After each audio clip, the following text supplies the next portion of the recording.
Thank you very much. Great to have you. And thank you all for being here.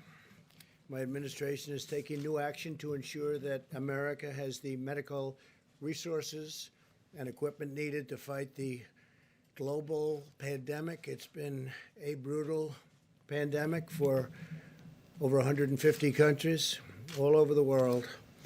We've had great success over the last month. As you know, the millions and millions of pieces of equipment have been delivered successfully by us, purchased and delivered, and we've made it available to the states. And the governors have been very gracious for the most part, I would say. There are a couple that aren't appreciative of the incredible job. They have to do a better job themselves. That's part of the problem. But generally speaking, I have to tell you, the governors have been great. I just spoke to the governor of New Jersey, Governor Murphy, and he's very thankful. And Governor Cuomo has been very nice. They've really appreciated, I think, what the federal government has done. You look at the hospitals that are being built all over the country by the Army Corps of Engineers and FEMA. It's been really incredible. Nobody's seen it. They'll build hospitals in 2 or 3 days, portable hospitals. This afternoon, I invoke the Defense Production Act to compel General Motors to accept, perform, and prioritize federal contracts for ventilators.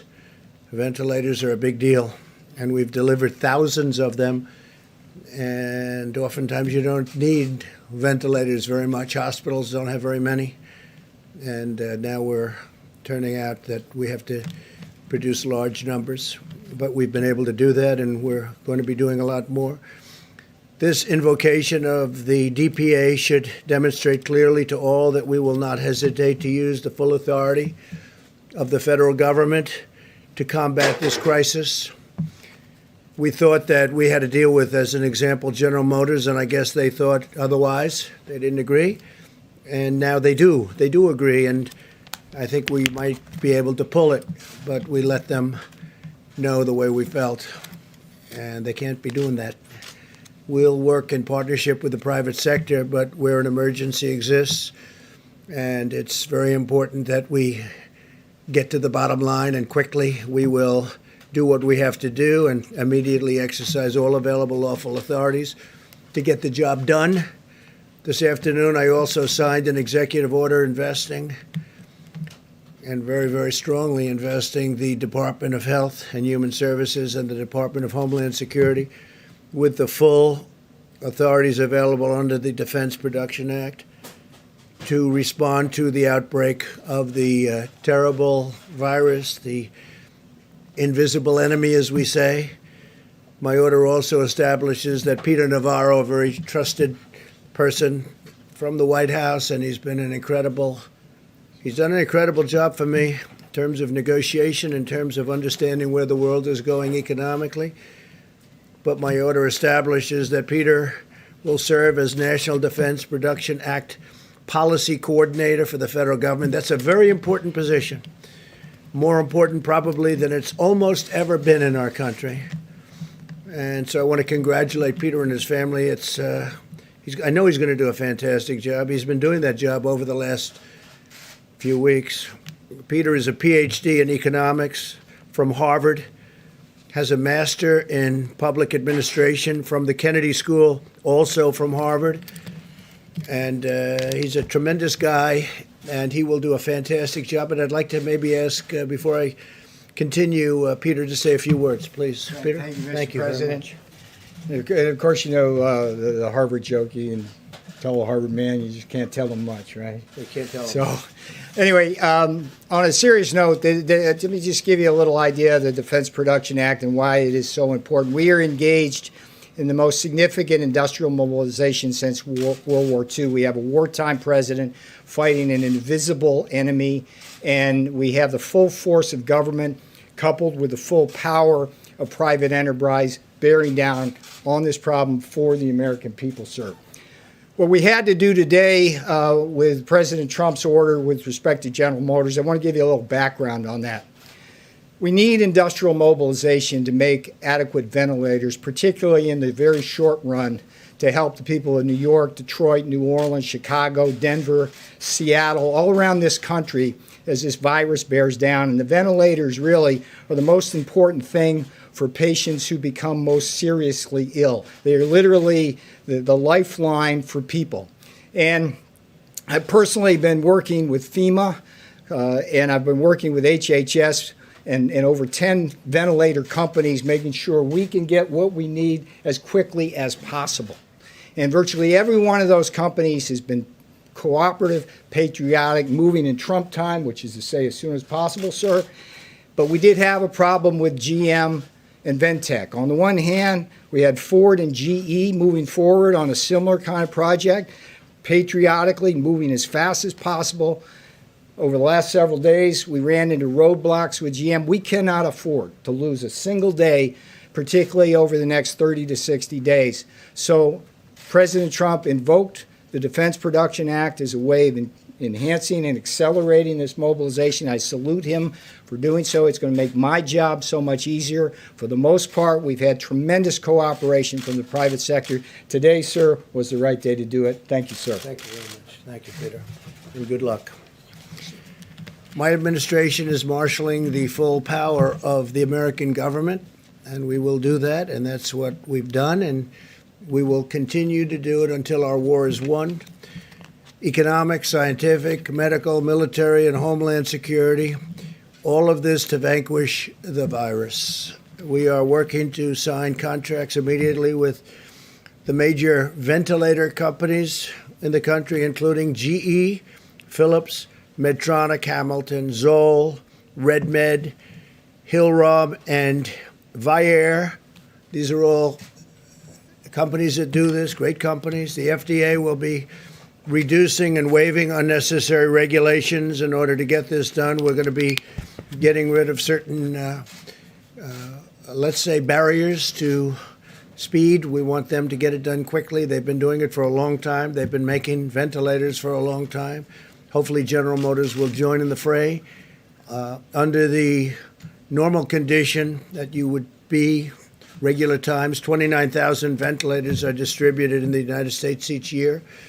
In the next 100 days, well, first of all, we've already delivered thousands of them, but within the next 100 days, we will either make or get in some form over 100,000 additional units. And I guess to put it in other words, in the next 100 days, we'll receive over 3 times the number of ventilators made during a regular year in the United States.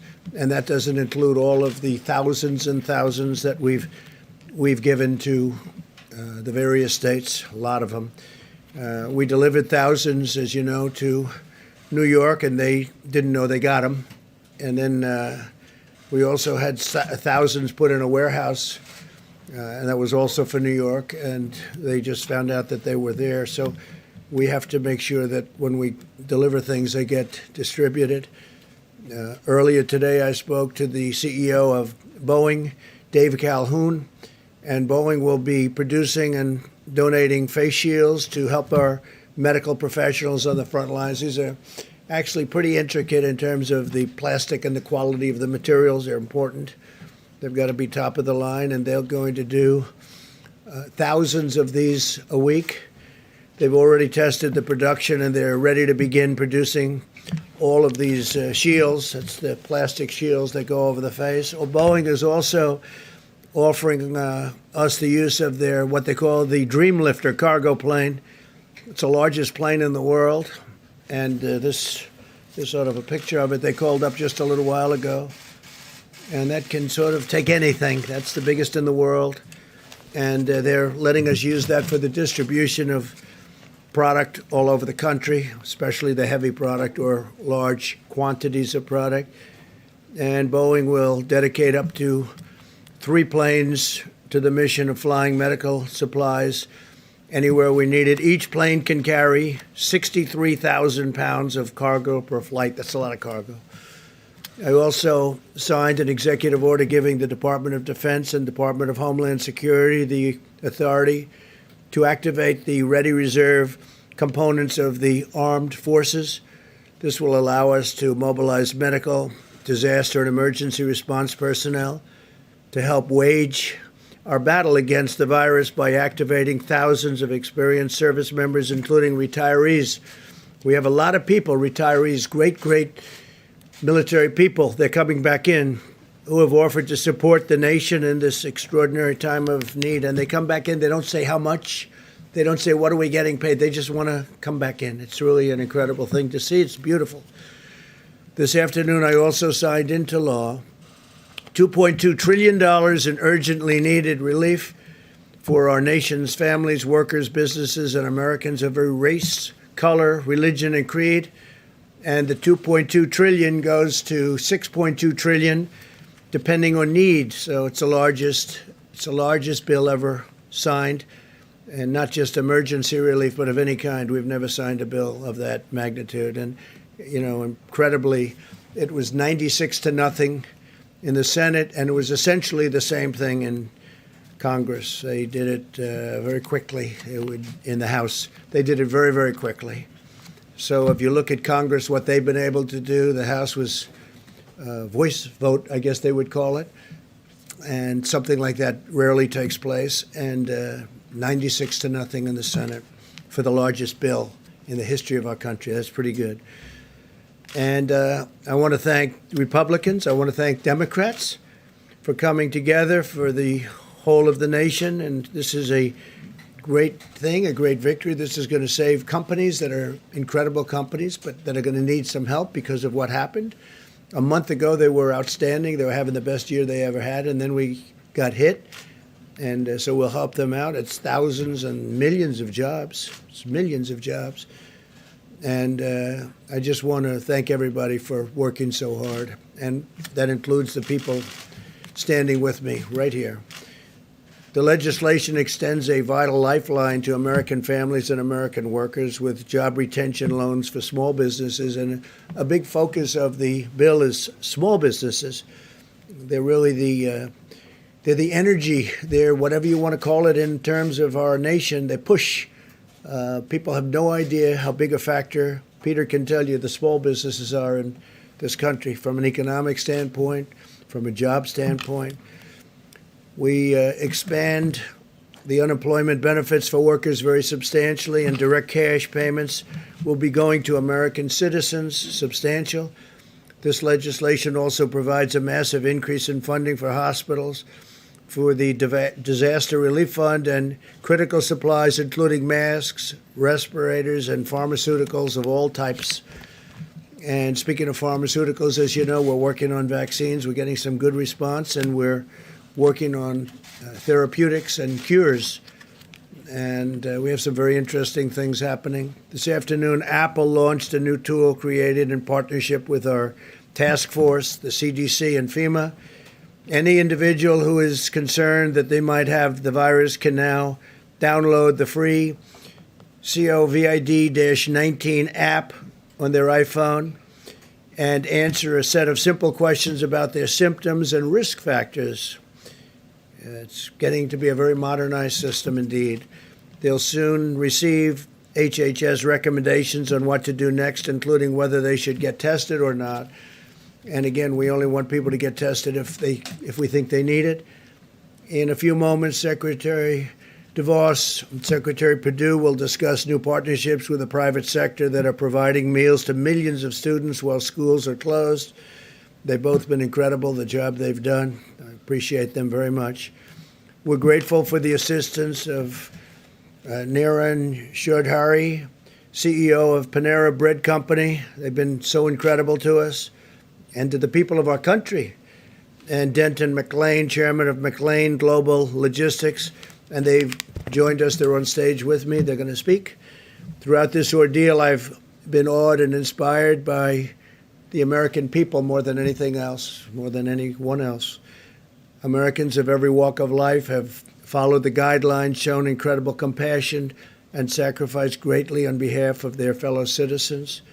I want every American to know that their selfless and heroic actions are saving lives, and I want them to know, and I've said it before, that I'm very proud to be their president, very proud of the American people. My administration is actively planning the next phase in an all-out war against this horrible virus. We're now testing nearly 100,000 patients per day, more than anybody in the world. And we've now, as of even a couple of weeks ago, tested more than any other country in the world. and our capacity continues to grow. Widespread surveillance testing will allow us to monitor the spread of the virus, and we're doing that quite accurately. And Deborah and Tony will be speaking about that, and coordinate with the states to contain new hotspots as they arise with a targeted, fact-based, and data-based approach. It's all data-driven. This surveillance testing will soon enable us to publish updated guidelines for state and local leaders. We want every county and region in the country to have the on-the-ground evidence that they need to determine the mitigation measures that are right for them. Each location is different. Some are very, very different. Some are day and night.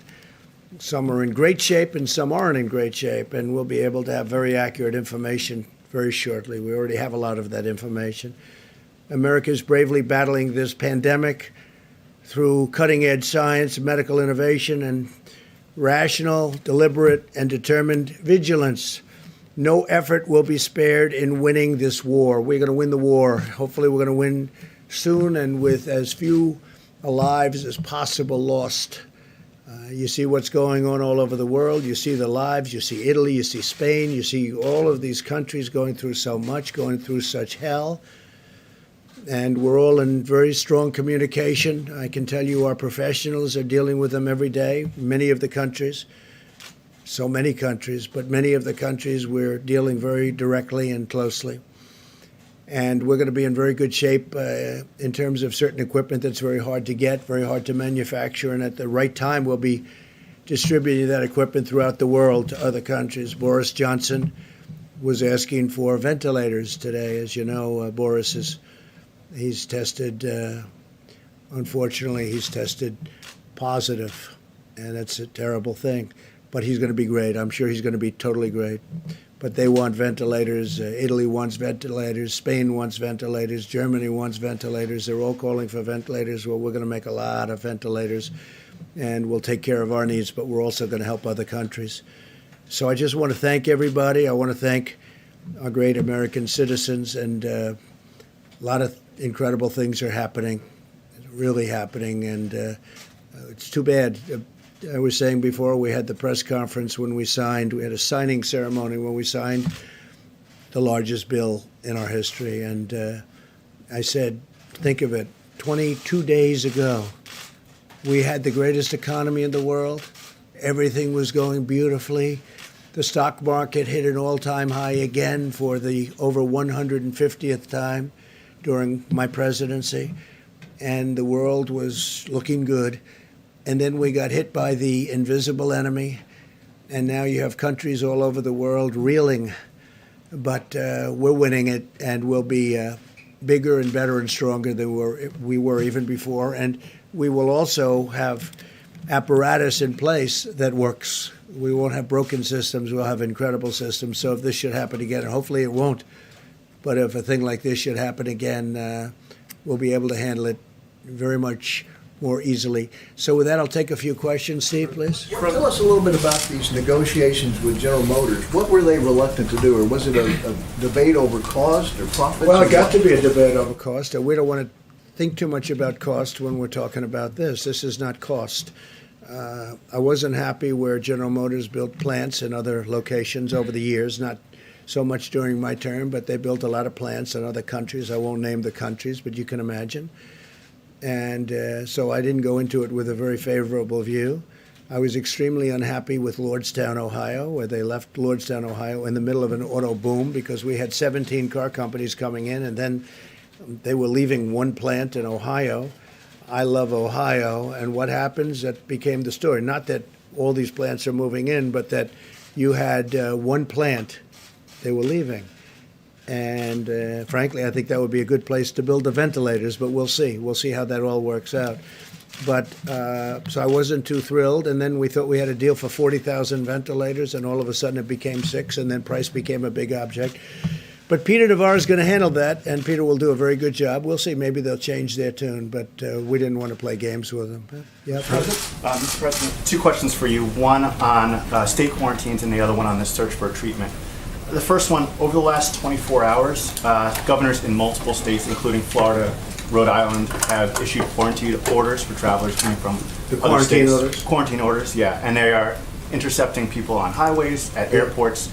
They say this is at the recommendation of your administration. Is that true? And if so, why doesn't your Well, I think I'm administration going to just... let Tony speak to that a little bit later, but we're being very strong on quarantine. We're being very strong on people not leaving, especially certain states, and going to other states where they have less of a problem. I mean, you're hearing constantly about people leaving New York and going down to Florida. And New York obviously is a hot spot. And that's why we're building all those hospitals in New York and all those medical centers in New York. So we'll let Tony answer that. But specifically, you have to understand, we're not playing games.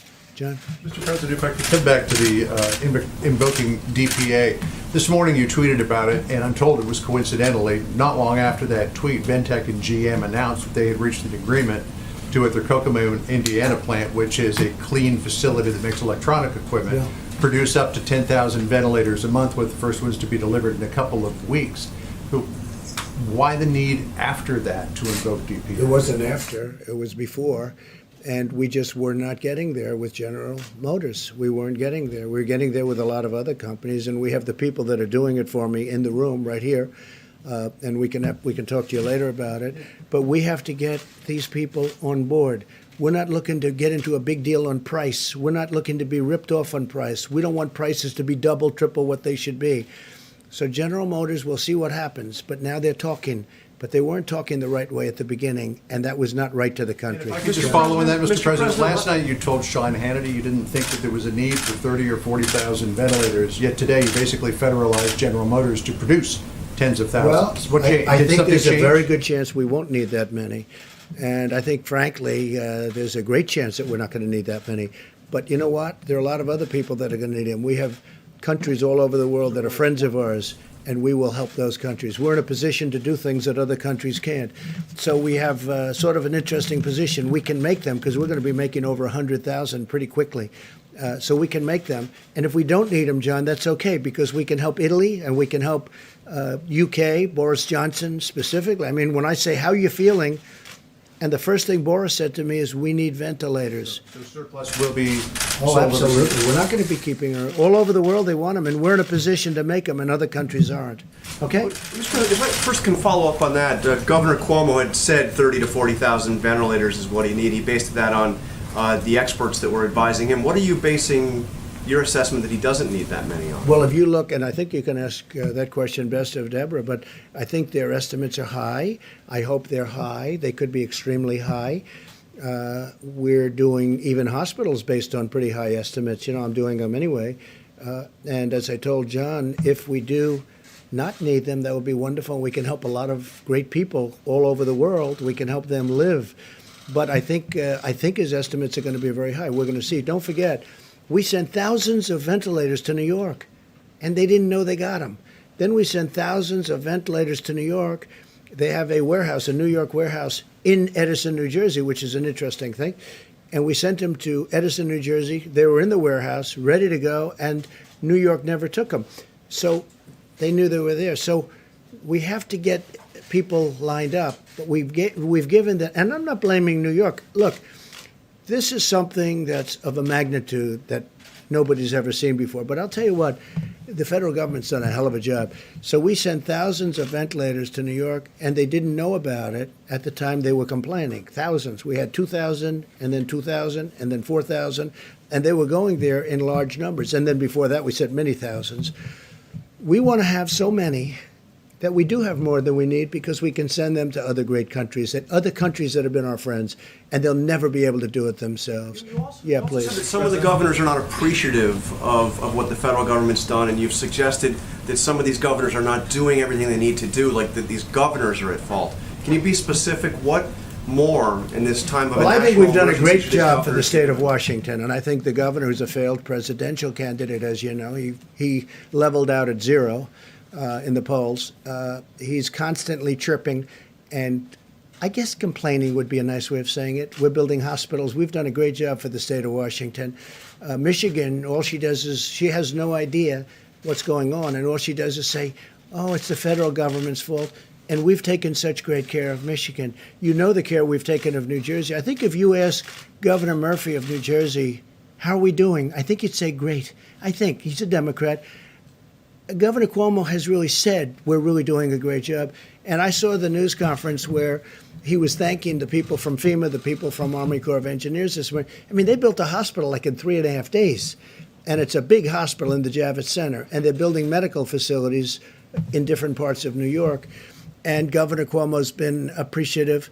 But, you know, a couple of people aren't. We have done a hell of a job. The federal government has really stepped up. What I'm asking is, what more specifically do you want the governor of Washington, All I want them to do, very simple, I want them to be appreciative. I don't want them to say things that aren't true.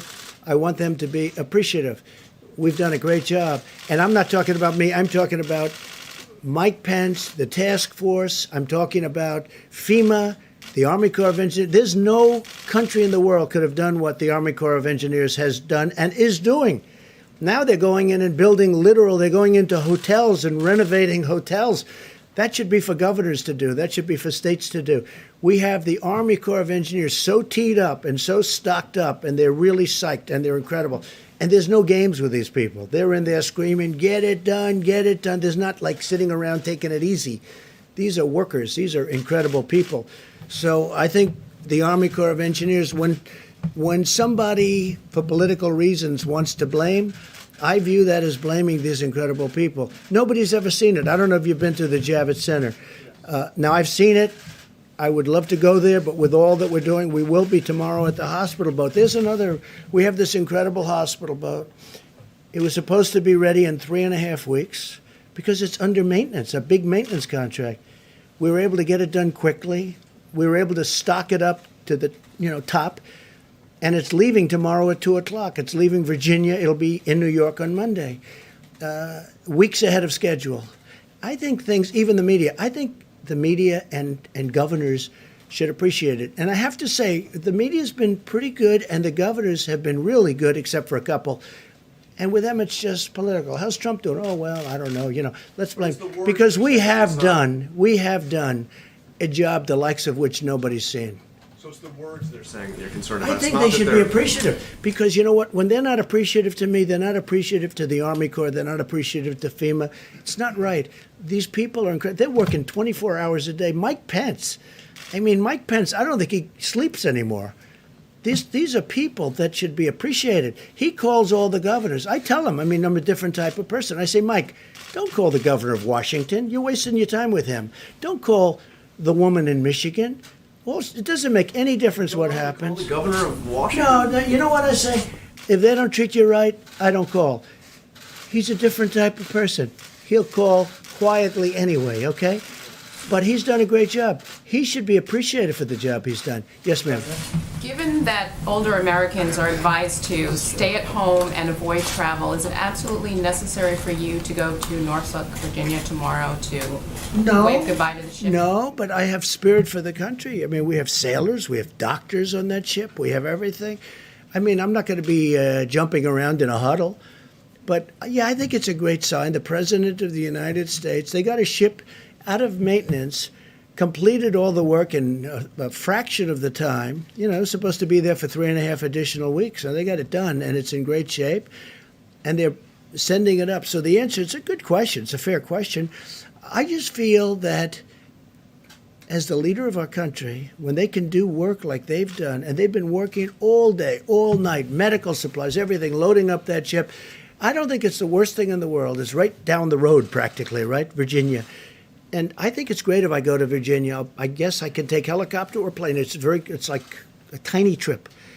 And I think it's a good thing when I go over there and I say thank you. It doesn't mean I'm going to be hugging people, and it doesn't mean that I'm going to be shaking people's hands and everything. But I think it sends a signal when the president is able to go there and say thank you. So, we'll be careful. Peter? Mr. President, on the stockpile of supplies for a pandemic, yesterday from the podium, you blamed your predecessor, saying that when you arrived as president, you said, quote, "We took over an empty shelf." You've been president now for more than 3 years. Why didn't you and your administration fill that shelf? Yeah, I did. We did fill it twice. We filled it twice, and we've been distributing that for literally a year. So why are we We've in been this position, filling I guess out. We've been Americans are nice asking? question, Peter. Thank you very much. We've been filling it out, and we've been filling that stockpile many, many times. It's been filled many, many times, and now what we're doing is something different because I think it's better. We'd fill it, so it comes from wherever the point of manufacture or whatever is. We fill it, and then we go. Now it's full. Now we take it and we distribute it around. Now what we're doing is we have an emergency. We're saying go direct, go direct, go direct. We fill it only where necessary, but now we're trying to go direct. So they drop it off in New York, or they drop it off in Michigan, they drop it off in Virginia, wherever it may be, Florida. Well, Florida's getting a lot of things. And we're finding it's a much better system.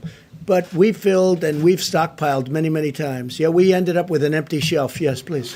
You spoke to Chinese President Xi yesterday. What did he tell you in terms of data that he's going to share and Yeah. how they got the number of cases to go down? So I had a great conversation with the president of China last night, pretty late in the night. It was fascinating to me. You know, they have it's a different kind of a world. It's a different form of government, to put it mildly. We talked for a long time. We talked for at least an hour, I guess. And one of the things I was asking him is, when did you notice that this was happening? We talked about the whole concept, how it happened, when it happened, what was the most effective use. I mean, was it the fact that, distance, was distance the best thing? We talked about everything. And he's gotten and developed, because they're ahead of us from the standpoint of time. It happened there actually long before it happened here. By the way, it would have happened here a lot sooner had we not kept those people out, the Chinese people coming over to the country, had we not kept them out. But we talked about it because he's had additional experience of having been much earlier. And he's developed some incredible theories, and all of that information is coming over here. A lot of it's already come. The data, we call it data. And we're going to learn a lot from what the Chinese went through. Our relationship with China is very good. We also talked about the trade agreement, but I must tell you, this whole invisible enemy has taken over the world. Nobody cares about trade. Nobody cares about anything. You want to talk about trade, they immediately get back to this. So we really did. We talked about trade. They're starting to buy very heavily from the farmers under the agreement, under the trade deal that we just signed. But honestly, me, all of us, everybody's talking. You turn on television, you read the papers, it's all about this. And you know what? It probably should be mostly about this. It's hard to talk about, hey, how you doing with buying from the farmers? They have started very, very large buying, as you probably have read. But what we really focused on was this. I also said, how have you done with cures, and how have you done with respect to vaccines? We discussed that. And, they're doing like we're doing. They're working on it very hard. They think they have some interesting things have been determined, and we'll see what happens. But we talked a lot about vaccine. We talked a lot about possible cures. How good would that be? I mean, that's game changer. So we'll see. And by the way, we have various things happening right now having to do with cures and vaccines, and I think we're doing very well, especially in the vaccine thing. I think we're very close, but as Tony will tell you, that's a long testing process. So we'll see what happens. You to suspend tariffs. He never asked me to suspend tariffs. No, we're taking in billions of dollars. He never did ask me that. John? Mr. President, on Monday will be the end of the 15 days to Yeah. slow the spread of the virus. Do you expect that you will simply renew the guidelines, or do you expect that there could be some modification to them? So, John, I'll be sitting down with this brilliant woman and this brilliant man, and lots of brilliant people that work with them, I think, right, Deborah, Tony? And we'll be sitting down on Monday or maybe Tuesday, depending on which is the best for everybody, and we'll be making that determination, okay? We'll be making it. Any And early by the way, indications? obviously, we're not doing it for New York. You see, New York is just coming into this really heated situation. We're building a lot of things in New York right now that nobody thought would ever be building. A lot of things are happening in New York, so obviously, but we are talking about possibly other parts of the country which really aren't affected to any major degree, or maybe we won't do that because maybe at the advice of a lot of very talented people that do this for a living. They won't want to do that. They won't want to expose anything. They want to do it all at one time. These are the kind of things we'll be talking about. So for people at home who are wondering, how long are we going to have to live like this? What advice would you give them? Well, it depends. We do want to flatten the curve. We want to see that curve start heading down in the other direction at a minimum.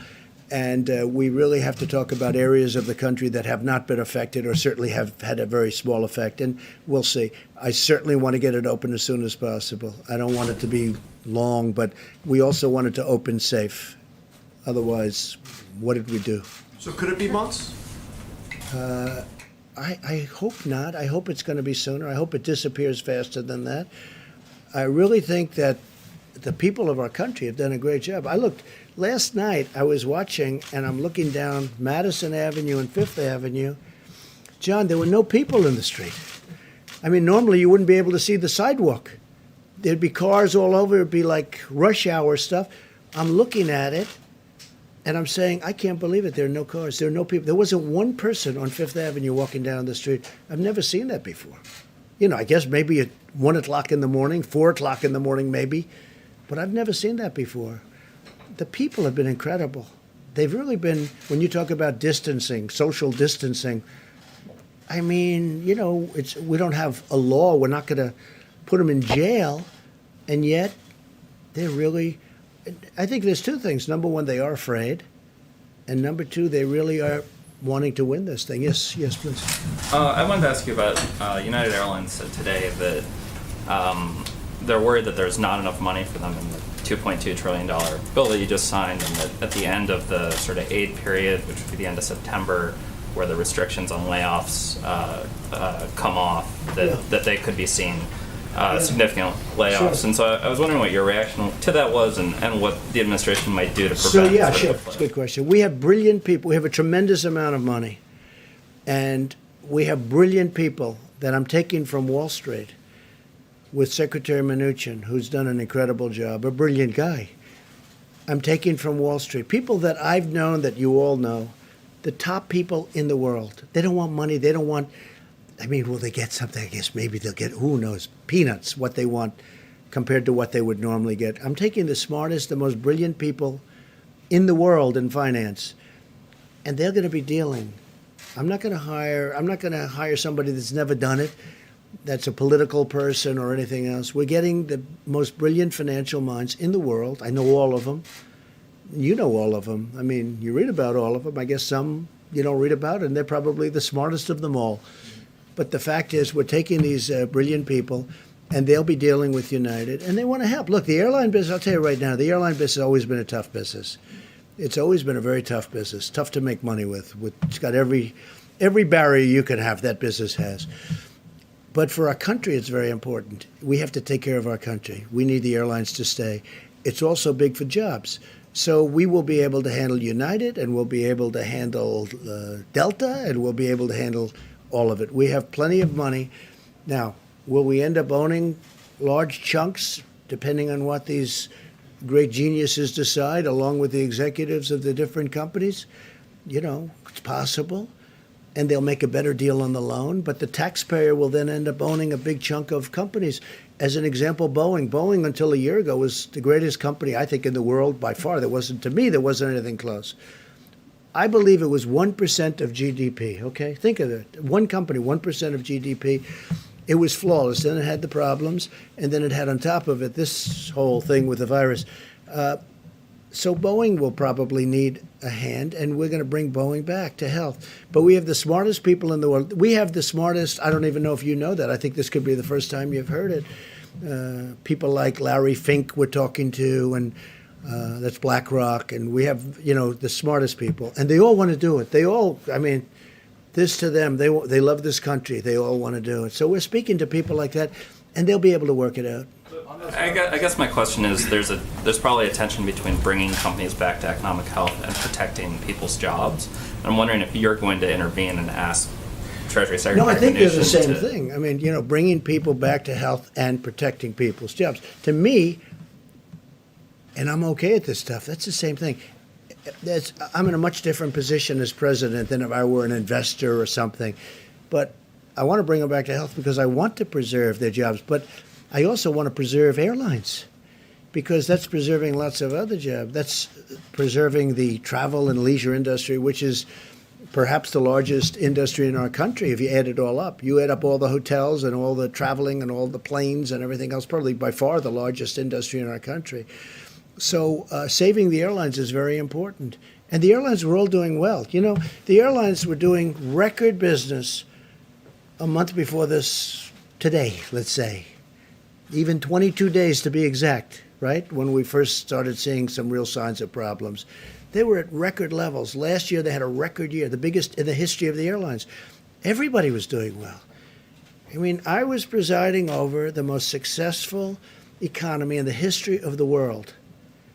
And now we're going to have to rebuild it. And I think we're going to have an absolute incredible fourth quarter.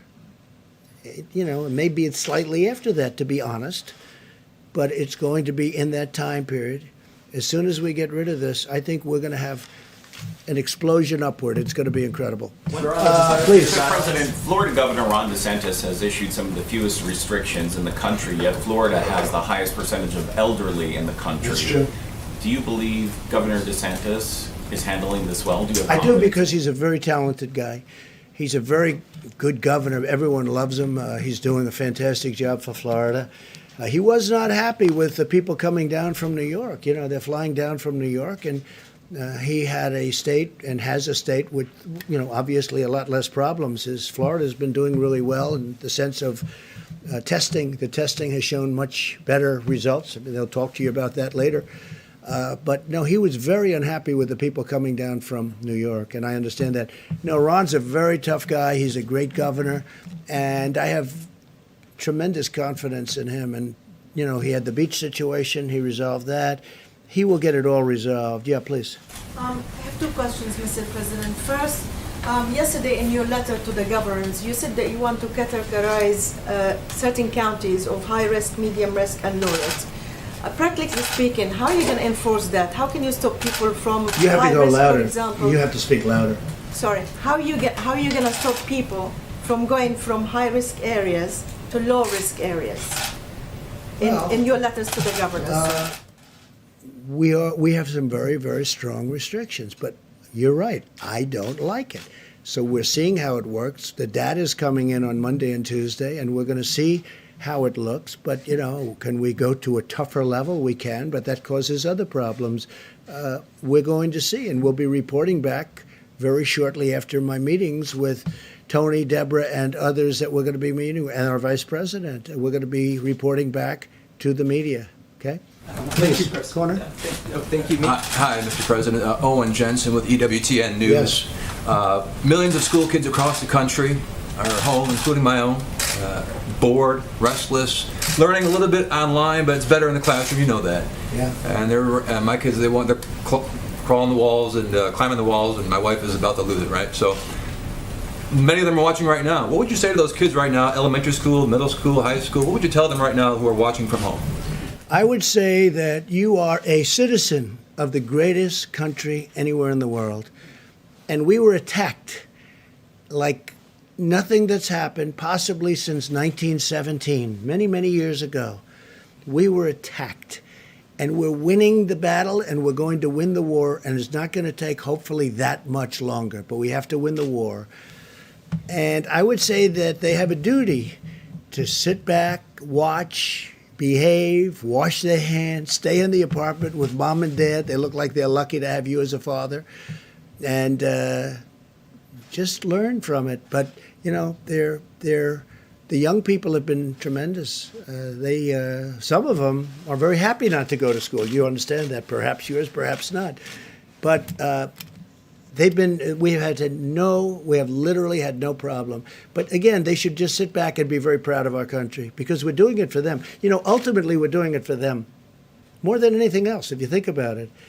The other thing that's nice, and the one thing that has come out, and I learned this, again, it was reaffirmed by President Xi last night in my conversation. The young people are really, it's an incredible phenomenon, but they are attacked, successfully attacked, to a much lesser extent by this pandemic, by this disease. this, whatever they want to call it. You can call it a germ, you can call it a flu, you can call it a virus. You can call it many different names. I'm not sure anybody even knows what it is.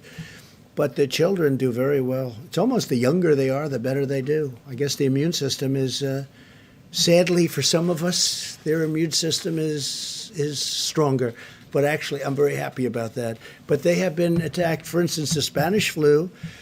And if you look at the H1N1, the swine, if you take a look at the swine flu, which was, as you know, not so long ago, that attacked very strongly young children, kids, middle-aged people, everyone.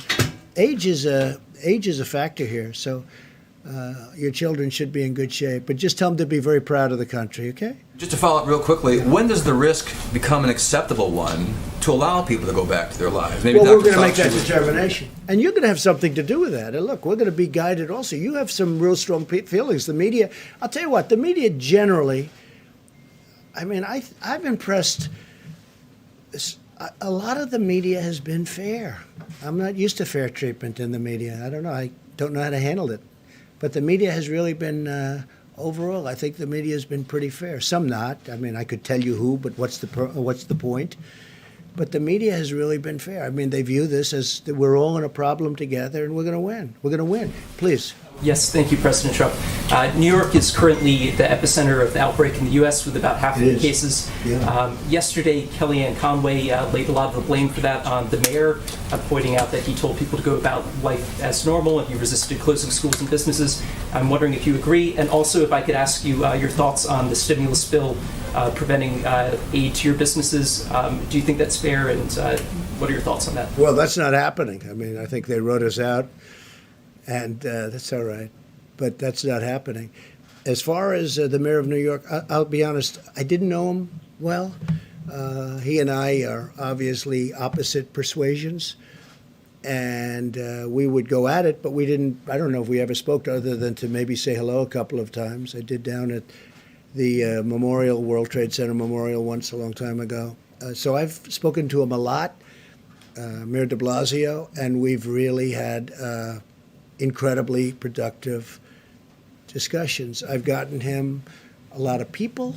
We've gotten him a medical center. He's asked for, at Elmhurst, I know Elmhurst Hospital very well. I mean, that was an area of Queens that I grew up in. And boy, you talk about an epicenter. That's really the epicenter of the epicenter. That's really something. We talked about it because that was, very close to where I grew up. And knowing it, being so familiar with it, it's incredible to see where they have the trucks. I don't have to go into great detail, the refrigerated trucks coming up, and I've never seen anything like it. I've spoken with Mayor de Blasio a lot in the last week. We've helped him, I think, a lot. And I've really gotten to like him. I get along with him very well. Now, he wants us to do certain things, and we've produced. I mean, today I spoke to him with the Secretary of Defense, Esper, and we had a great conversation, and we're helping him get some of the things he needs. I don't have to go into great detail, but he's very happy about what we were able to do for him today. And he's like us. He's working very hard. But I can't say anything bad about Mayor de Blasio. I mean, my relationship with him over the last couple of weeks has been excellent, and we've done a good job for him too. Yeah. From the governors, please. There's been a lot of talk about ventilators and PPE and that kind of thing, but what about hospital capacity? And are you, prepared for the stories So we're that are doing going to that. Great come question. We're increasing capacities. when hospitals can't? Right. We're actually adding on through the Army Corps of Engineers. This is a big job, and we're doing it in many states, not just New York and California. By the way, Gavin Newsom's been terrific, I have to tell you, the governor of California. We're getting along really well. We're working hard for him. As you know, the hospital ship, the other hospital ship, and they are incredible, that just arrived in Los Angeles, fully stocked. But Gavin Newsom has been really good, and so many of the governors have been good. And these are governors that I've been fighting with about different things for a long time, the forest fires in his case, and the border, and all sorts of things. And here we are, getting along very well. So, and I appreciate his nice words. I really do. I really appreciate it. And the people with me appreciate it.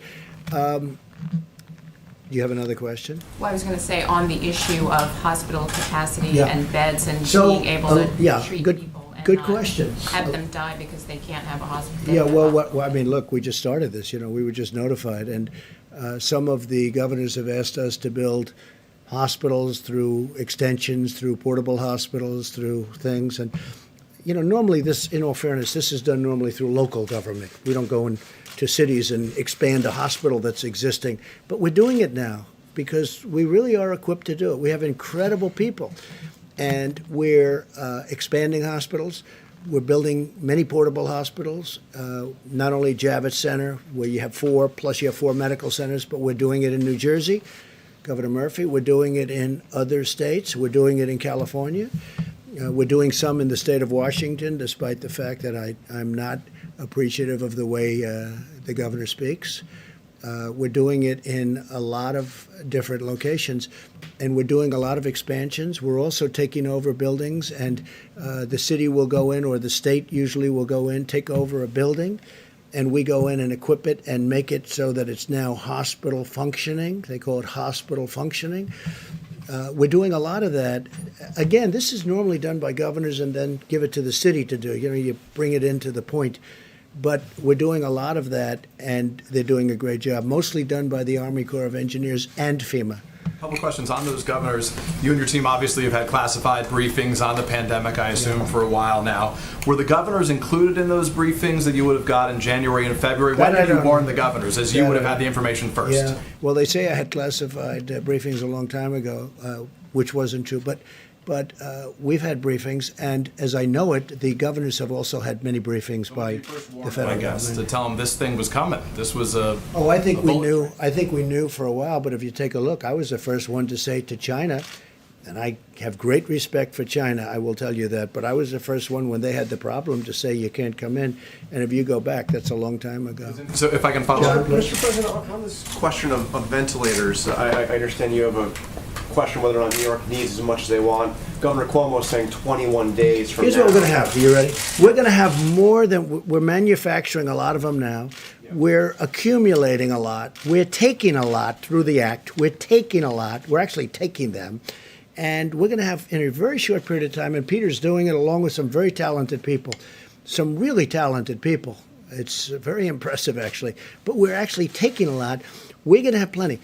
And if for some reason, John, you're going to need even more, we're going to be prepared. As an example, we've given out thousands and thousands, which I think you'll know. We accumulated thousands. We give them out.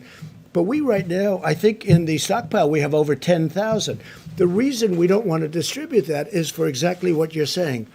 If there's a mad rush in New York, or maybe in Louisiana, or maybe someplace else, we don't want to have given out all of those units, the ventilators, and then in those sections we give them to Iowa, but they didn't have a problem in Iowa. We give them to Idaho. We give them to lots of different places, and now we have to try and get them back, which is never easy to do. Here's my question. No, John, what I'm saying is this. We are prepared for things that nobody has any idea that we'd be prepared. And you know what? When I took this over, it was an empty box.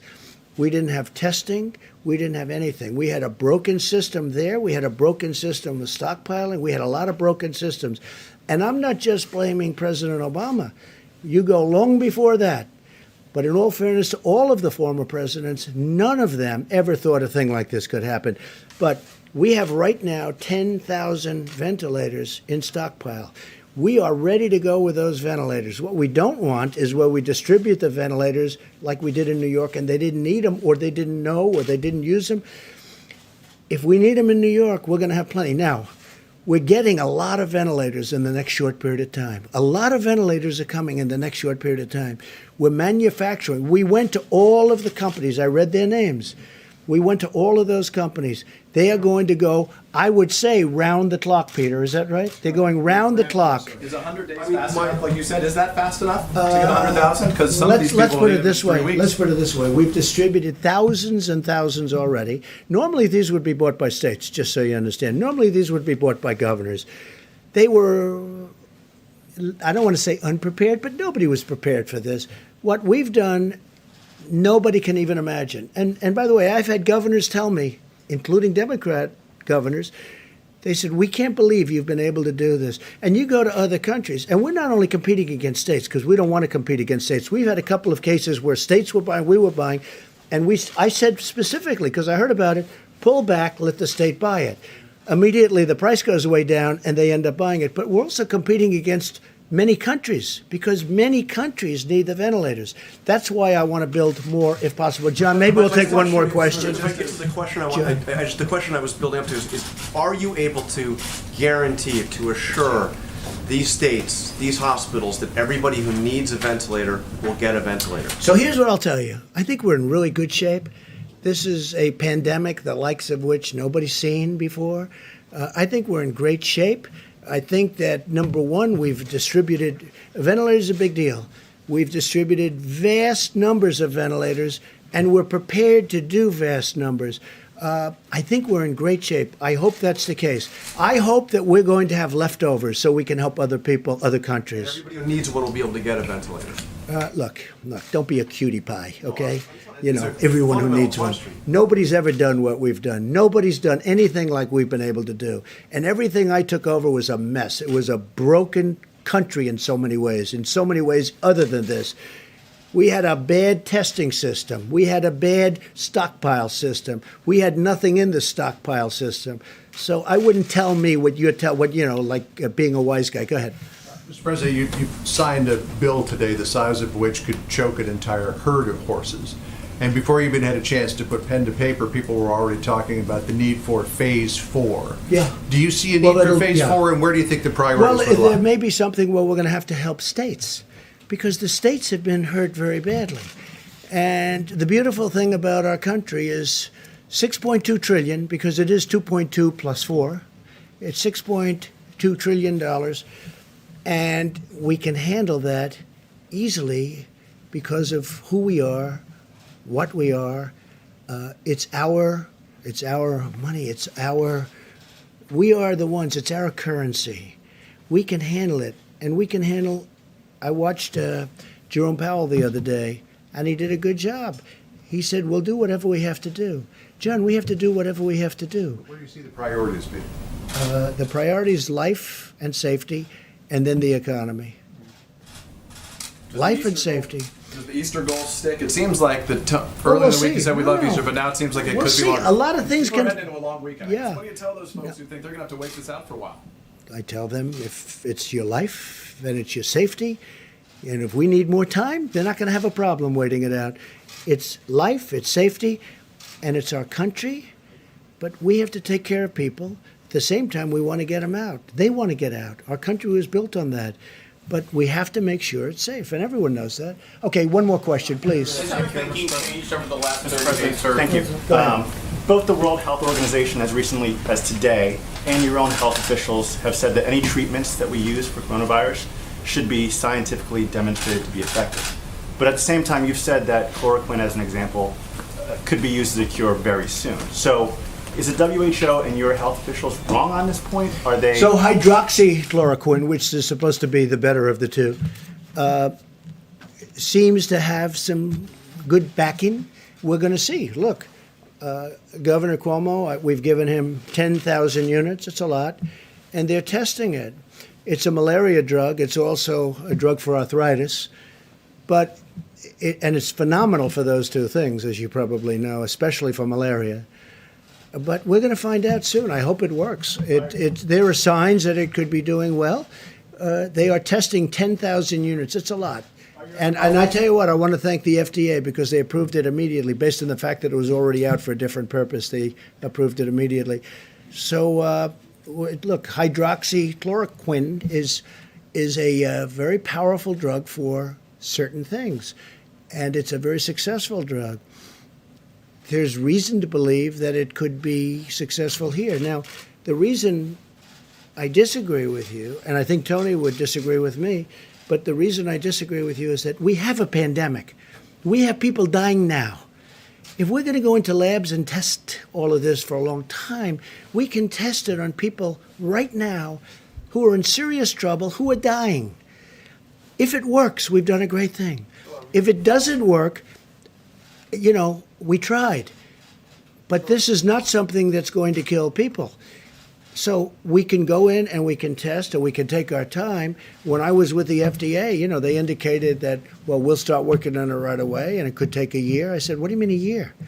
We have to have it tonight. If we don't have it tonight, I want to test it immediately because it's on the market in a different form. So we know that. So from a safety standpoint, at least we know that. But you're talking about giving it to people who in many cases are dying. So we want to do it the way. This is sort of like right to try. We got right to try approved. For 44 years or more, they couldn't get it approved. We have the best labs, the best doctors, they couldn't get it. I got it approved. Now if somebody's terminally ill, and if we think we have something that's going to work, we can actually use it. They can use it. And I'll tell you what, you ought to do, when this is over, you got to do a story on that, because we have had some tremendous results. Just before you go, could I ask you something that just popped on Wall Street Journal? It says, headline, the Trump administration plans to suspend the collection of import tariffs for 3 months, according to administration officials. True or not true? It's not even talk to me about it. Just more fake news, John. Look, not even talk to me. They're talking about, the only one I've heard that from, like as an example, China pays 25% interest on $250 billion worth of product that they send in. That's a lot. Everybody keeps saying, oh, are you going to suspend the tariffs? Well, the answer is no, but President Xi never even brought it up last night. It wasn't even discussed. It's fake news. Tell the Wall Street Journal. You know, the Wall Street Journal does a lot of fake news, too. It's pretty amazing. So I want to leave you by just saying I want to thank you for being here. I want to thank the American public and all of the people that have helped so much. And we're going to give the podium to Vice President Pence, who has been incredible. And if he's tired and if he's not answering questions like he should, we have a great reason, because he hasn't slept in about 4 weeks. But I want to thank him because he has dedicated, I mean, he is a dedicated person long before this, but the job he's done has been fantastic. So I want to thank Mike, all the people on the task force, and FEMA, and Army Corps, everybody. You've been fantastic. Thank you all very much. Thank you, Mr. President. Mr. President. Thank you. Thank you.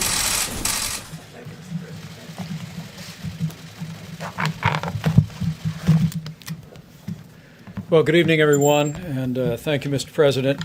White House Coronavirus Task Force met today. We continue at the President's direction to focus on slowing the spread of the coronavirus through mitigation, expanded testing, and ensuring that our healthcare workers have the supplies that they need. With cases now in all 50 states and more than 50% of cases in the New York area, it's more important than ever to adhere to the guidance of state and local authorities. And for every American, the best thing that you can do, young or old, is put into practice the President's coronavirus guidelines for America.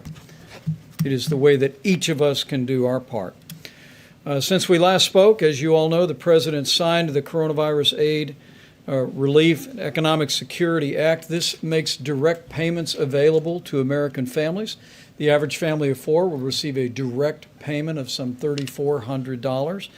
It also covers payroll for small businesses across the country for a period of several months, so that even if the business is closed, they can continue to have a loan which will be completely forgiven if they keep their whole team on the payroll. There's support for critical industries, for hospitals, and for states as well. As of this evening, the President has issued 12 major disaster declarations, most recently for the states of Maryland and Missouri. And on the subject of vaccines, Emory University in Atlanta today began enrolling volunteers in a phase 1 clinical trial of another possible vaccine for the coronavirus. On the subject of testing, testing is available in all 50 states, and as a great credit to our partnership with commercial laboratories across the country, this morning it was reported that more than 685,000 tests have already been performed, and we are particularly grateful to the American Hospital Association, whose members are now reporting into the CDC and FEMA in real time, giving our experts more visibility on those that have contracted the disease around the country. The President mentioned this, but it's worth mentioning again. Apple has a new app out.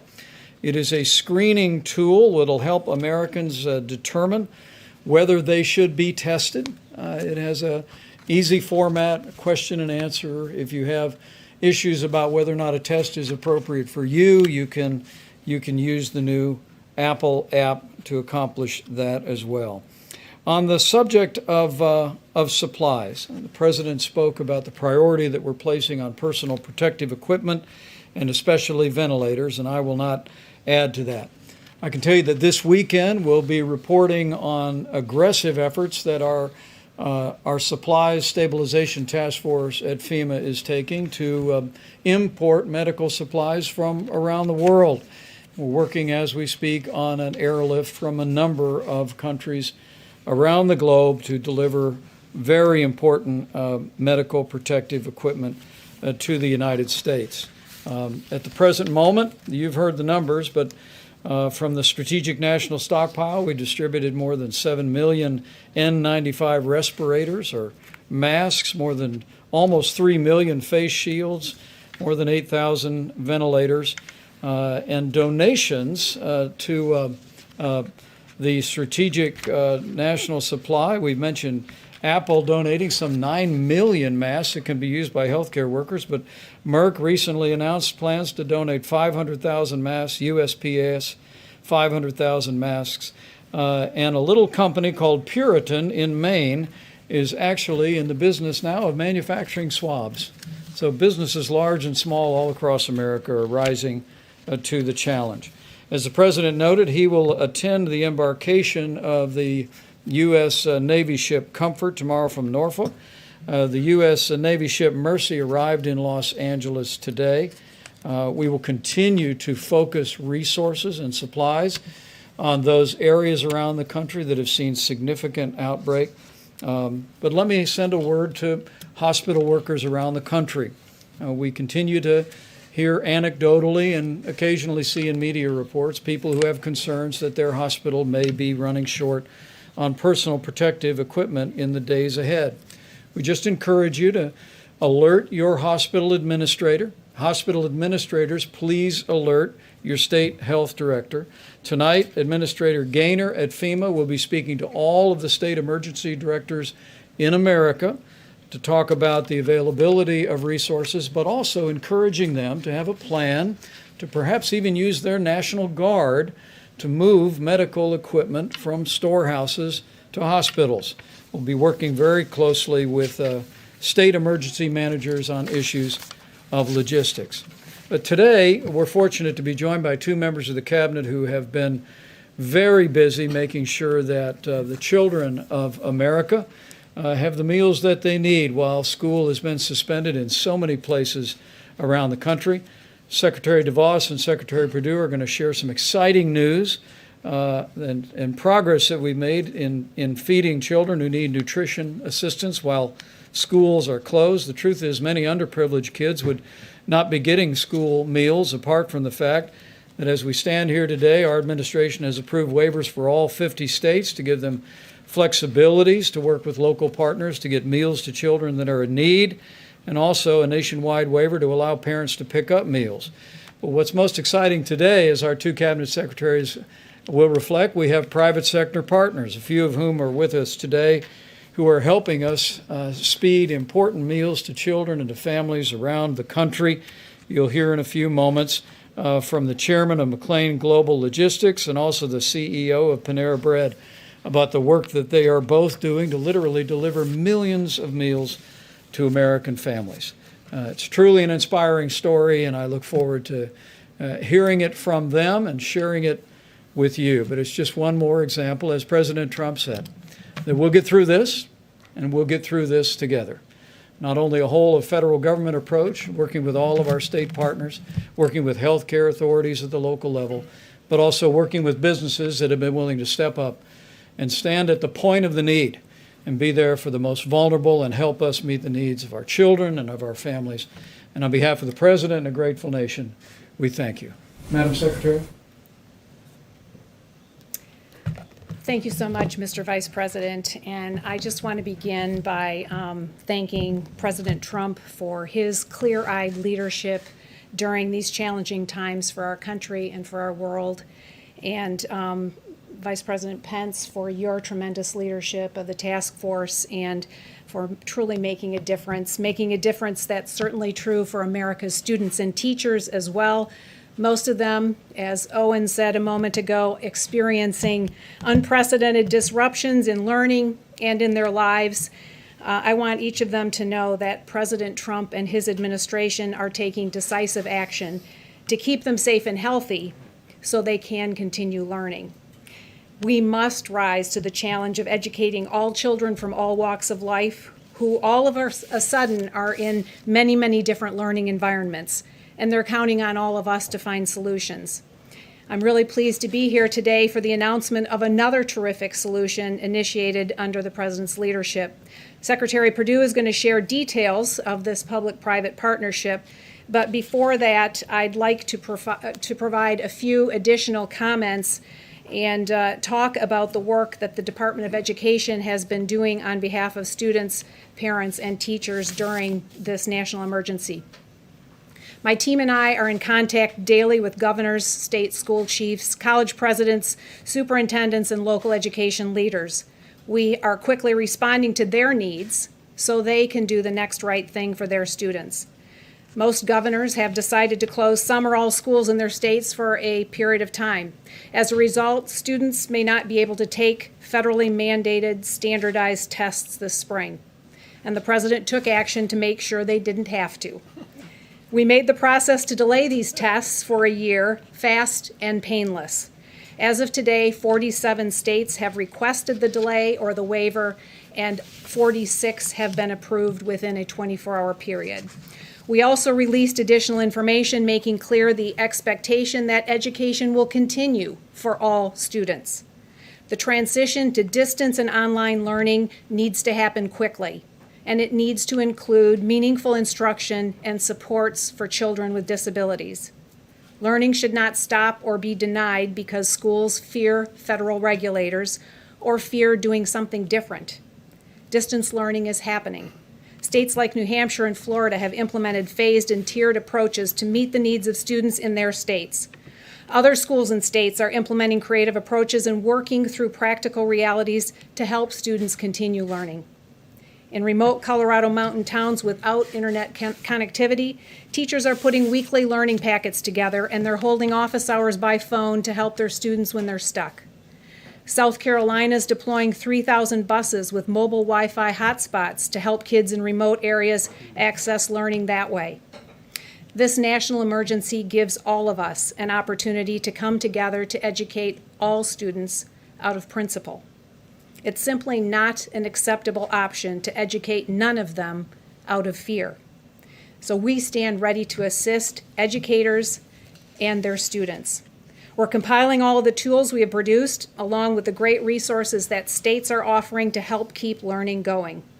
There are already many existing online learning platforms, and many states were already offering a robust menu of courses virtually.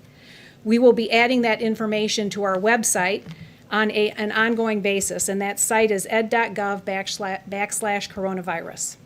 We're using every tool possible to extend flexibility to states and communities. This includes funding flexibility. Where we don't have the latitude, we're working with Congress on solutions. One area is providing direct financial support to students, families, and teachers. We will propose Congress provide microgrants to help students continue to learn. These would be focused toward the most disadvantaged students in our states or communities where their school system has simply shut down. I've always believed education funding should be tied to students, not systems, and that necessity has never been more evident. We'll also support microgrants to teachers to help them pivot to supporting all of their students in a different environment than they've been used to. We know they are dealing with an unprecedented situation, but it's been truly inspiring to hear story after story of teachers rising to the occasion and meeting the unique needs of each of their students. Ultimately, we know everyone's grappling with the challenge of keeping students safe and healthy while also building capacity for remote learning. It's an important moment to realize that learning can and does happen anywhere and everywhere. I think of the Texas dad who started a daily webinar interviewing friends and acquaintances in wildly different careers and helping students understand what it takes to work in that chosen career. Or the history teacher in Virginia who connects with his students through a live stream every morning. I think of the art teacher in Tennessee who's broadcasting her lessons over social media, or of Second Lady Karen Pence, who prepares packages of art materials and projects for her students to pick up with their school lunches. Or the principal in Alabama, who's going online daily, giving morning announcements, leading the Pledge of Allegiance, and a moment of silence. And I think of the many schools that have distributed laptops and tablets to students who don't have them so they can continue learning over video conference. And the ones that just don't have that option currently, like the remote Colorado towns. Joy Hoffmeister, the school chief in Oklahoma, may have put this best. She told me, "School isn't a building. It's students, teachers, and families working together to advance learning." She's right, and that's our shared mission. Let me also touch very briefly on how we're supporting students pursuing higher education. At the beginning of this outbreak, we immediately gave institutions of higher education regulatory flexibility so learning could go online, and it did. In many cases, it was a seamless transition, and learning continues. And we're continuing to cut federal bureaucracy and let schools rise to meet this challenge. We've vastly improved distance learning policies, which are working quickly to enact for traditional higher education. Shorter-term programs and apprenticeships also need to grow and thrive, and as the President has so effectively championed, workers need these options as they look to come back stronger than ever from these momentary setbacks. The President promised to defeat this invisible enemy and keep our economy strong. He took immediate action and provided student loan relief to tens of millions of borrowers. We set all federally held student loans to 0% interest rates and deferred payments for 60 days. Now, with the CARES Act that he signed just earlier today, Mr. President, those actions will extend to 6 months. We hope these actions and others we've taken for those who've become delinquent on payments or have had other issues with their student loan payments will help alleviate the financial burden and anxiety students and their families are feeling during these tough times. These are tough times, but we, the people, are tougher. So in closing, let me offer just a few words of encouragement. To our students, your educations can and should continue. Learning can happen anywhere, and we will help make sure it does. We believe in you. To our teachers, we will support you and help you. You are doing great work. Keep it up. And to every parent and family, we know these are challenging times. But it's in the face of great challenges that Americans have always risen to the occasion and embraced greatness. And I know we'll do that once again. I thank again the President and the Vice President for their leadership on behalf of America's students and on behalf of all of us. And now I'll turn to my friend Secretary Sonny Perdue to share more on how we're working together to help support student nutrition. Thank you very much, Mr. Vice President. While our dedicated educators are out there trying to continue to fill our kids with knowledge even when they're not in a school site, USDA is working very hard to continue to fill their tummies. You may know that many of these children receive breakfast and lunch at their school sites, and our federal government participates with our dedicated school nutritional and lunch professionals throughout the country, and we have issued waiver after waiver to make this flexibilities available for things that make sense when children cannot congregate in a singular location. That's one of the first waivers we issued, and when Congress gave us the authority to issue more, we are turning those waivers around in rapid speed, really less than 24 hours. So we're very fortunate that we've got a great team at our Food and Nutrition Consumer Services team working 24/7 to make sure that our kids continue to be fed. It's a great partnership that's happening out there. I want to mention one other simple but very important point about another matter that your listeners and readers may be very interested in. That's the food supply chain. USDA obviously is intimately involved in the food supply chain. We've worked with all those producers, even the ones who provide the equipment and materials for our farmers and cattlemen and producers out there to make sure they have what they need. They're part of the critical and essential workforce there to continue. And the good news is those folks are staying on the job. Those who've grown it, those who are processing it, our inspectors who are grading it just the same way they always had, those folks who are delivering it, packing it, delivering it, stocking those shelves, and checking out those customers. That's the great news about our food supply chain. And it's a great American story. Mr. Vice President, under your leadership, the President's leadership, this is that whole of America approach. Federal government can't do it all, but we got great partners out there in the food supply chain, as well as our food nutrition services and our partners in our school nutrition services doing a great job to continue to get these meals to kids there. Two of our private sector partners are here with us today. I'd like for them to tell their story because it's a great story. Denton McLane with McLane Global here has partnered with Baylor, a collaborative on poverty and hunger, along with PepsiCo, in order to pack 1 million meals a week to deliver to rural kids who might not can get to town to these drop-off sites where the other kids are picking up meals. And again, Niran Chaudhry, Niran Chaudhry of Panera Bread, CEO of Panera Bread. Their company is also participating in Columbus, Ohio, with the Children Hunger Alliance there to deliver food meals that meet the regulations of USDA under flexible conditions there, to get food meals there. And Panera's looking to expand that to nationwide as well. So, Denton, why don't you come and tell us your story? Thank you very much.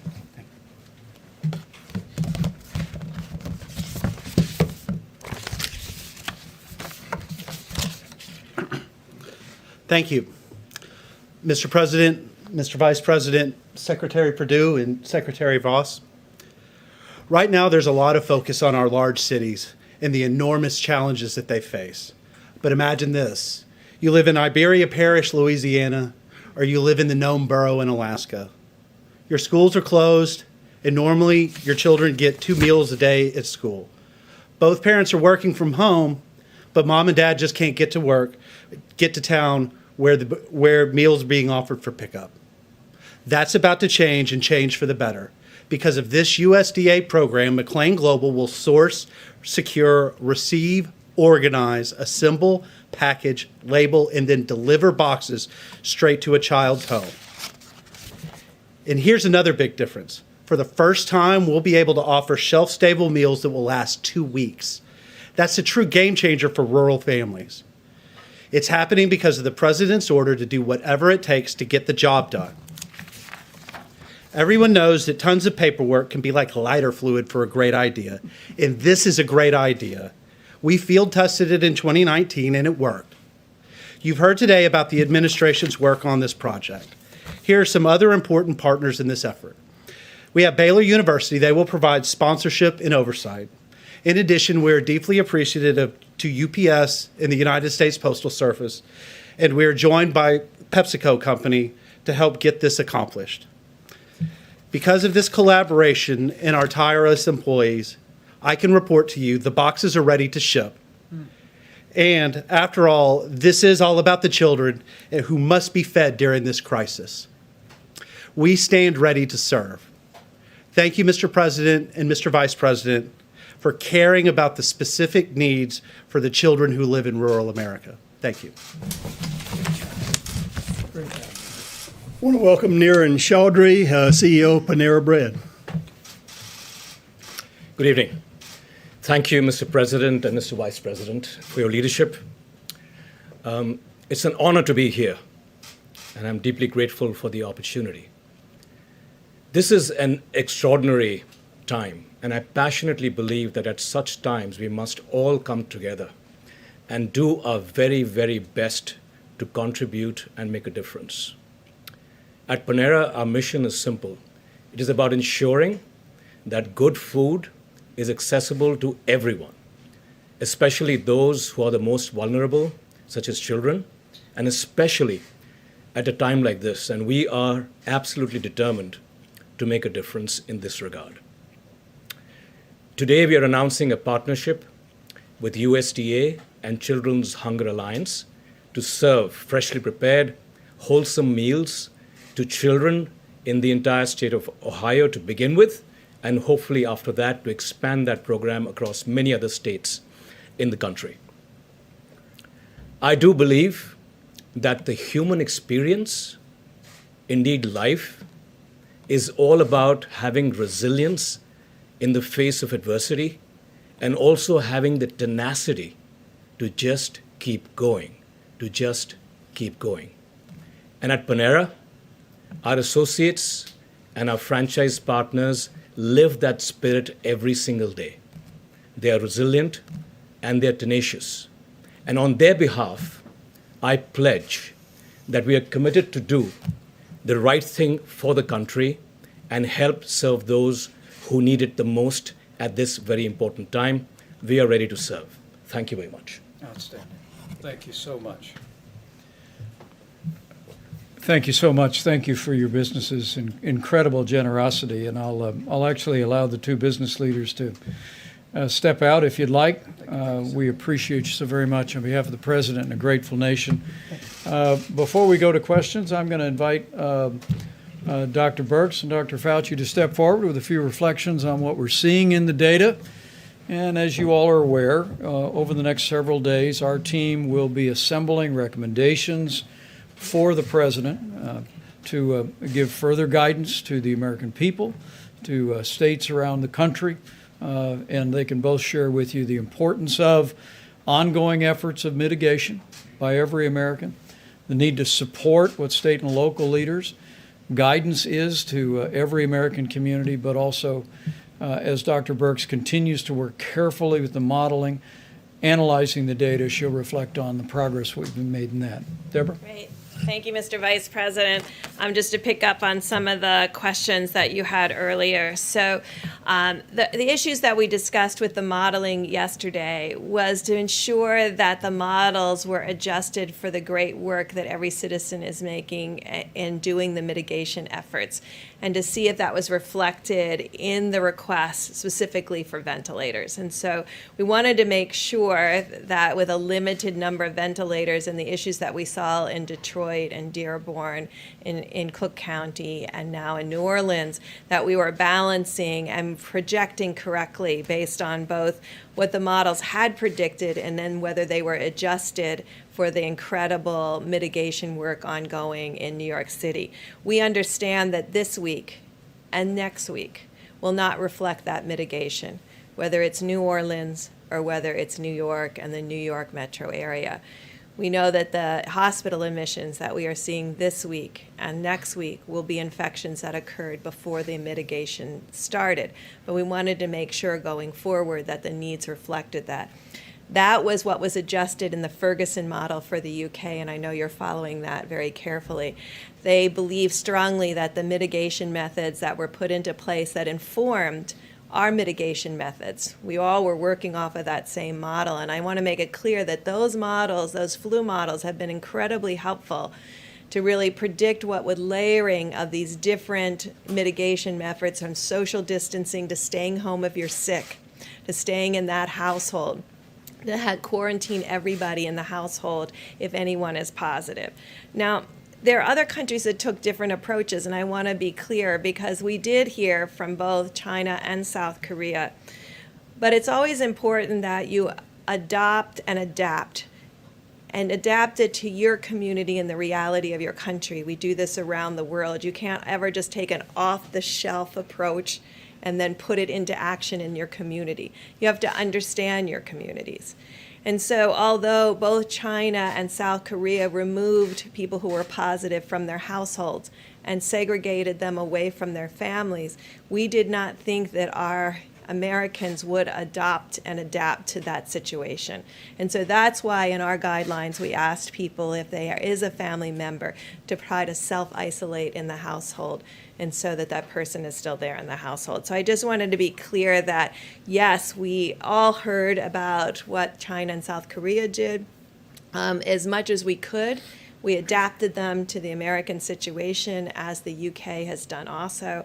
And we just wanted to make be really ensured that all of the requests for the stockpile reflected the great work that the American citizens were doing in each of these areas to ensure health. And then finally, I know there was a question about requiring quarantine. I want to make sure that everyone understood when we talked about New York residents who had gone to other places, it was for them to voluntarily self-isolate and take care of themselves because we felt like they could be exposed. And we really wanted to alert them that the rates in New York City were high and were increasing, and that they were probably exposed during some of the most exposure time period before the mitigation efforts went in. So this was really about a health of our New York citizens that then chose to go to other places, both to protect themselves and to protect others. So hopefully that's clear to everyone about those issues. We continue to look at the data every day. We really want to applaud the laboratory testing that is helping us. It will help us very much when we can get full surveillance up in many of our communities and surveillance around those most vulnerable, particularly in nursing homes and long-term care facilities, so that we can more rapidly test both the workers and the occupants in those communities. Thank you. Yeah, thank you very much, Mr. Vice President. Today, just a few hours ago, I had the opportunity to get on a telephone call with the people who are on the front lines, the people who are actually in the ICUs, who are in the hospitals, from all of the areas that are being hardly hit, including New York. And I'm not a supply person. I'm a physician, a scientist, and I do vaccines and I do drugs, but I am a member of the task force, and I do take very seriously the responsibility that we have to those individuals to get them the material that they need. We've heard discussions about this, ventilators, personal protective equipment, masks, and things like that. They are doing an amazing job up there. And I just want to have a message to them, which I told them over the phone, that as a member of the task force with my colleagues here, we're going to do everything we can to make sure that they get everything they need at the time that they need that, because they are doing an amazing job up there, and I salute them. Thank you. Great. We'll take a few questions. Just do a quick one to Dr. Burks. Yes, please. I asked you, I think it was about 8 or 9 days ago, about the data from all these tests, and you had suggested that there would soon be a website where we would see all the data. Are we closer to that? When do you expect that? Do you have any data to give us tonight? 'Cause as far as I can tell, this has not been publicly released yet. Yeah, no, thank you. I've learned as Tony has described, we've learned that when a community is educated, we all do better together. And so it's important to get that information out when we start talking about where the virus is, what the % positives are, and really inform communities so that they can make decisions, so that people can take protective measures for themselves and for their families. And I find that it's important, yes, for us to have the data, but it's equally important for the state and local governments as well as the communities. We are still, because we worked very hard to get it into the first bill, but it was changed to state and local labs, and obviously 95% of all the tests are being done in the commercial labs. So in this recent bill that was just approved, it is mandated that all commercial labs need to report. And so you'll have that data when we get the data comprehensively from all the commercial labs. Well, it was passed today, so hopefully we'll expect it tomorrow. Guys, only one more question. Dr. Fauci. About the guidelines, if I can, Dr. Burks or Dr. Fauci, whomever, what is the testing standard here? Are you going to need to test people who are well or only people who are symptomatic? Obviously, let's say in an Omaha, 10 people walk into a hospital, 5 come in, they're all tested positive, 5 go home, they may still be positive. What is your standard in order to make these recommendations?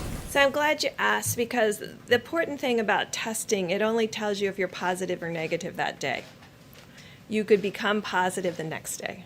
And so testing should be used intentionally as a surveillance tool or a diagnostic tool. And I think what we're going to work on over the weekend is to weave together both a testing strategy for surveillance, which you have brought up and that key point, while maintaining a strong testing for diagnosis, because our first obligation is still to ensure that patients get diagnosed, both so that the personal protective equipment for those who are negative doesn't have to be utilized, but also to give those patients the opportunity to have optimal care. And I think Dr. Fauci mentioned this a few minutes ago. The things we have learned over the last just 3 months was a lot of information about how best to ventilate patients. I think that has been shared across communities and across clinicians around the globe. We never previously had an experience where a lot of people had to be ventilated prone. So this kind of information that has been shared has been critical to improve the survival of the patients that we have in the United States of America. And we really want to applaud the countries who've been giving all of us that information and sharing it across the clinical network. One quick thing to Dr. Fauci, if I could. Dr. Fauci, Sunday will mark 1 month since the first death from this new disease. I wanted to ask you a bit of a philosophical question. I've known you for 25 years. You've been through HIV, AIDS, MERS, SARS, West Nile virus, Ebola, all of that. How has this nation changed since that first death 1 month ago? Well, this is truly an unprecedented situation that we're going through. As you mentioned correctly, John, I have been through everything from the very beginning of the very uncertain days with HIV/AIDS.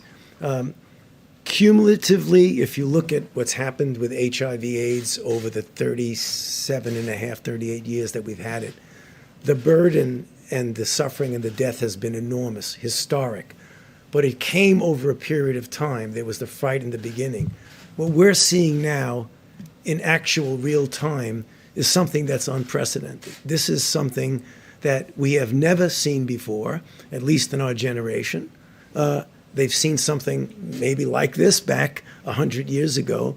And we're really being challenged to not only learn in real time, to be able to respond in a way that is helpful and effective, but we're also in uncharted waters. And I think that's the thing that I find different, is that the waters are uncharted so that it isn't as if we have an example of how to do it. You know, we have an extraordinary confrontation on the health and the welfare of the globe, particularly, you know, for us here in the United States. So as somebody who's been through all of those outbreaks, this truly is unprecedented. So from the first day to now, the first death, we've been through something that no one has ever experienced in our generation. Let me say good evening to each one of you. I trust this was helpful. We'll continue to keep you informed. Over the course of the weekend, the President will be traveling to Norfolk for the embarkation of the U.S. Navy ship Comfort. Our task force will be meeting through the course of the weekend, and we'll be reviewing the data and preparing recommendations for the American people going forward. But thank you all for your time and attention. Secretary Perdue. It was thorough. Secretary Perdue.